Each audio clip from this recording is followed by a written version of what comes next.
Welcome back to the Conference USA Showcase. Well, Ron, week 1 is in the books, so let's start looking ahead to next week. Lots on tap. ECU, they get their second consecutive home game they'll be facing. This is the first conference matchup this season in FAU. FAU obviously had a rough go of it last week, but they've got a great linebacker named Andre Kirk, who also had an interception in last week's loss.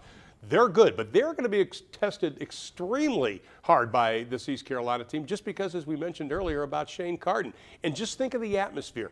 That stadium on a regular Saturday is crazy. They play Jimi Hendrix, Purple Haze. The guys come out of the tunnel. This week, they're going to have a blackout.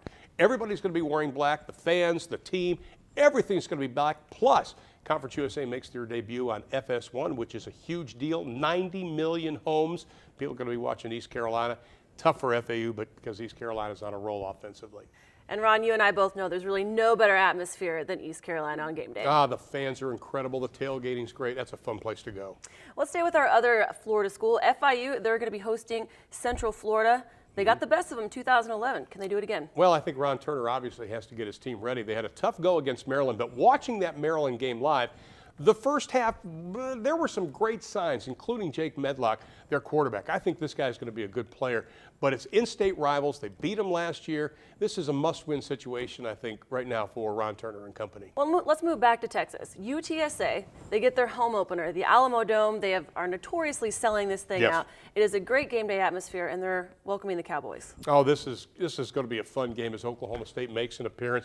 Oklahoma State looked very impressive defensively last week against Mississippi State. Glenn Spencer, their new defensive coordinator, he has put in a more attacking defense. Now, for UTSA, this is the biggest game in the history of this very young program for a number of reasons. Number one, it's big for the school. You get a chance to play a ranked opponent who is picked to win the Big 12. Number two, it's big for the city. And number three, this is huge for recruiting for UTSA if they can beat them and have a great showing. Now, Larry Coker, he's been around, won a national championship at Miami. The head coach at UTSA says there's going to be a lot of hype around this game, but he's not going to get caught up in it. This is a big game, I think, for UTSA, and it's going to be fun to watch, and especially considering how young this program is. I can't wait. I'm going to be in San Antonio this weekend for the game, the Alamo Dome. I'm looking forward to it. Let's stay in Texas, moving out west to El Paso, the only Conference USA school that didn't play last week. So they're opening, and it's the start of the Sean Kugler era. Well, they're playing New Mexico, and they just lost to UTSA, and obviously UTEP sitting at home just watching the ball game. Sean Kugler, he played at UTEP. He knows what it's all about. This is going to be a fun opening game, I think, for him, especially after New Mexico lost to UTSA, because I think UTEP's a little bit better than UTSA right now. This should be an opening win for him.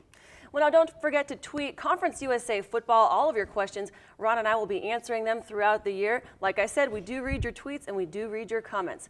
We're going to take a quick break, but after the break, we'll look at our hot start to men's soccer. But first, we'll leave you with the football schedule.